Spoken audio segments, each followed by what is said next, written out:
My gloves were still wet with bleach wipes when my brother said it, easy as anything, like he was reading a price off a shelf tag. Everybody gets a third. Doesn't matter who did the lifting.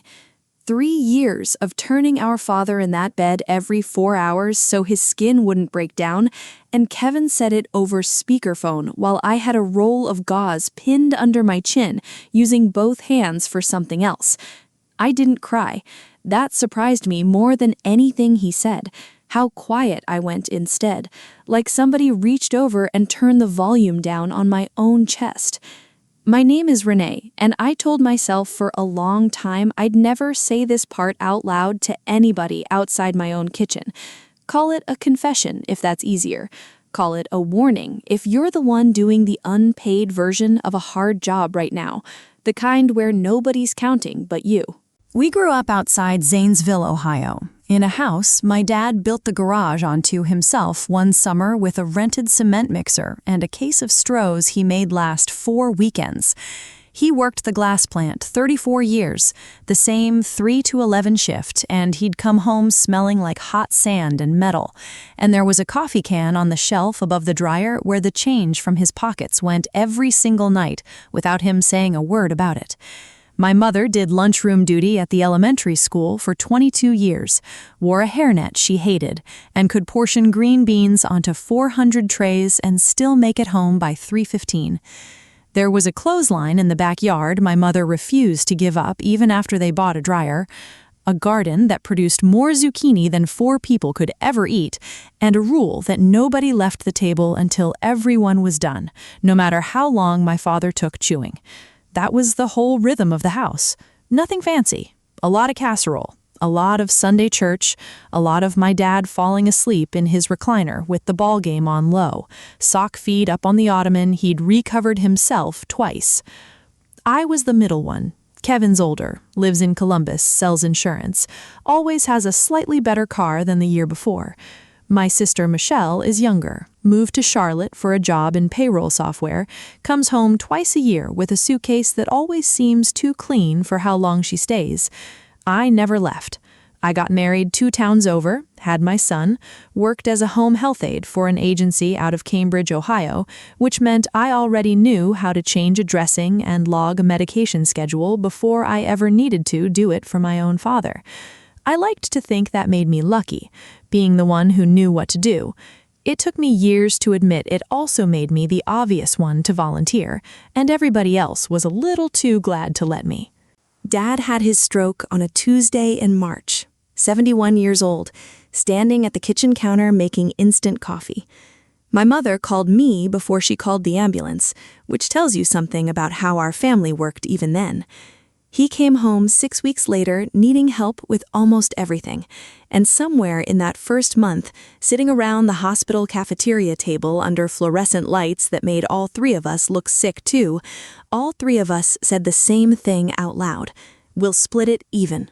Whatever's left, 3 ways, nobody keeps score. I remember believing that completely. I remember Kevin saying it first, actually, like he wanted credit for being generous about money that wasn't his yet. What I didn't know yet was how much of that promise depended on nobody having to be the one home at 2 in the morning. It was me. It was almost always me. Kevin visited every 6 or 8 weeks, brought flowers, took Dad to lunch in a wheelchair-accessible van he'd rented for the day, and then drove back to Columbus feeling, I think, genuinely good about himself. Michelle called every Sunday, which I don't say to be cruel because a phone call from 400 miles away is still something, but it was my husband and me who moved into the spare room down the hall for what turned into 3 years. It was me who learned how to turn Dad without pulling his shoulder wrong, who kept the medication schedule taped inside the pantry door, who drove him 40 minutes each way to the specialist in Columbus 11 times a year for follow-ups nobody else made room for. It was me sitting up at 3 in the morning more nights than I could count, listening for the particular sound his breathing made when something was wrong, learning the difference between the bad cough and the regular one. My son learned to do his homework at the kitchen table with a baby monitor crackling in the background, and he never once complained about it, which is its own kind of grief I didn't understand until much later. There were good stretches too, I should say that, because it wasn't 3 years of nothing but hardship. There were mornings Dad was sharp enough to needle me about my driving or ask about my son's Little League scores. And those mornings felt like getting something back that I thought was already gone for good. But those mornings didn't pay for the hospital bed rental or the wheelchair ramp my husband built off the back porch out of pressure-treated lumber we financed on a store card at 18% interest. My mother offered to pay me once, early on, sitting at that same kitchen table, and I said no. I said family doesn't do that to each other. I said I'd never keep score. I meant it with my whole chest at the time, and I want to be honest that some of that was pride talking, not just love. I liked being the one who didn't need thanking. It took me longer than it should have to admit that pride like that has a cost, and I paid part of it in silence for longer than I needed to. The way you pay off a debt you never agreed you owed. The low point wasn't dramatic. Nobody was homeless. It was smaller than that, and somehow worse for being small.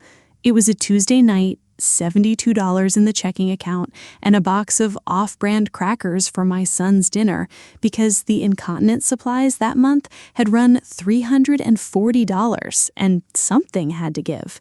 It was standing in the pantry doing math on the back of a receipt with a pen that was almost out of ink, recalculating the same $72 4 different ways, hoping it would come out to something else. It was calling Kevin that same week, asking if there was any way he could help with the supply cost just for a month or two, and him saying business had been slow, maybe next quarter, in the same easy voice he used for everything. And it was the exact moment I started, without deciding to, without any plan at all, just because I needed to know where the money was actually going. I got a manila folder from the junk drawer, the same drawer that held rubber bands and dead batteries and a church bulletin from 2 Easters back, and I started dropping receipts into it. Gas, wipes, prescription copays. Nothing strategic, just a woman trying to keep her own head above water. Looking back, that folder is the whole story, but it didn't feel like anything at the time. It felt like survival paperwork. Over the next 2 years, it grew without my really noticing it grow. I started logging hours, not for any legal reason I could have named, just because a friend from the agency told me caregivers sometimes track it for their own sanity, so you can see the shape of what you're actually doing instead of just feeling flattened by it. 6,140 hours by the time I finally added it up, 40 specialist visits, a binder of my own eventually because the folder got too fat for itself, tabbed by year, mileage logged in a little spiral notebook that lived in the glove box.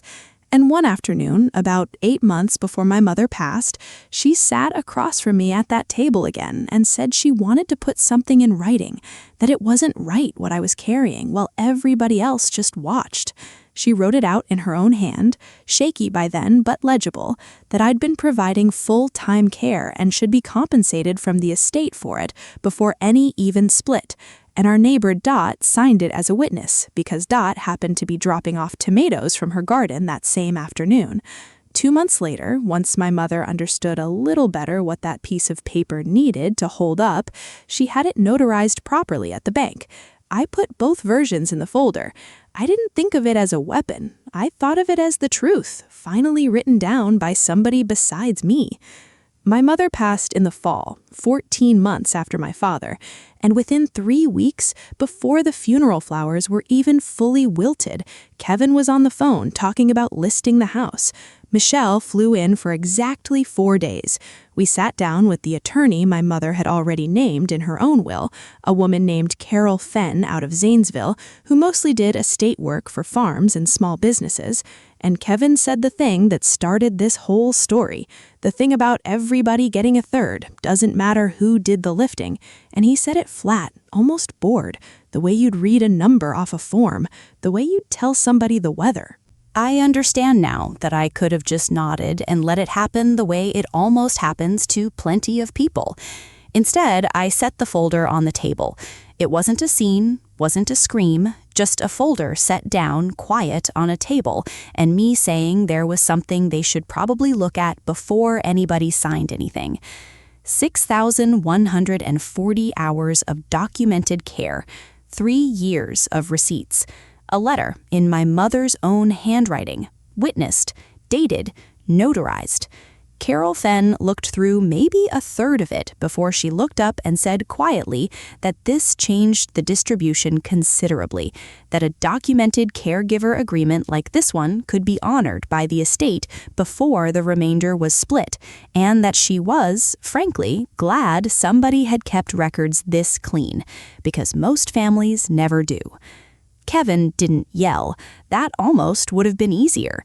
He just went very still and asked how long I'd been planning this.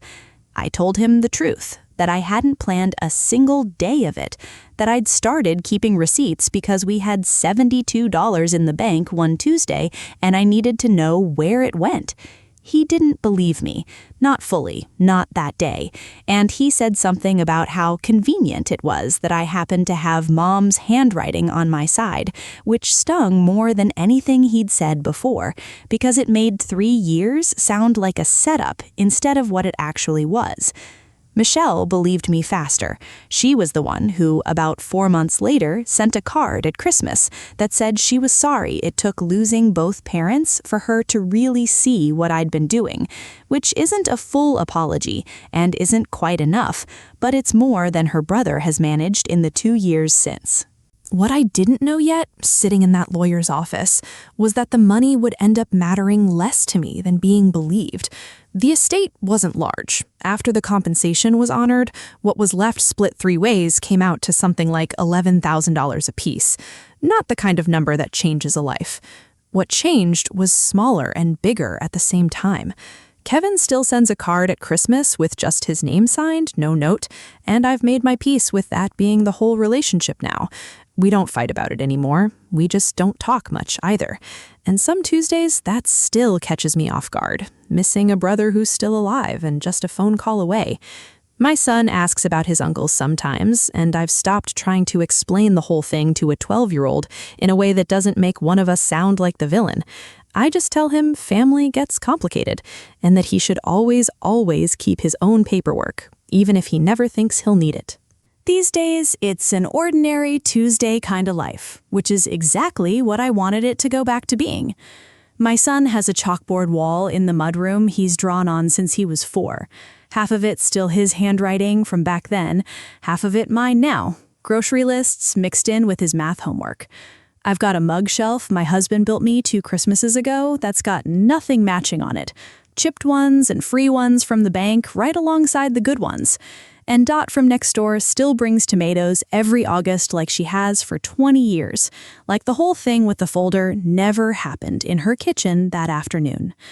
That old manila folder is still in my own junk drawer, flattened out under the takeout menus, not because I need it anymore, but because I'm not ready to throw away the only thing that ever told the truth for me when I couldn't say it out loud myself. I said once that I'd never keep score. Turns out I already had, 1 receipt at a time, long before I understood what it was for. And it's the reason my son had shoes that fit that winter instead of hand-me-downs 3 sizes wrong. So here's my actual question for you, and I mean this one honestly. If you're the one doing the quiet, unpaid, 2 a.m. version of loving somebody in your family right now, are you keeping anything, even by accident, that proves what you're carrying? Not for revenge, just so somebody besides you can see the shape of it someday. Tell me in the comments if you've got your own folder in a drawer somewhere, and if this one landed anywhere close to home, share it with somebody who needs to hear that keeping the receipts isn't the same thing as being petty. Sometimes it's just the only proof you've got.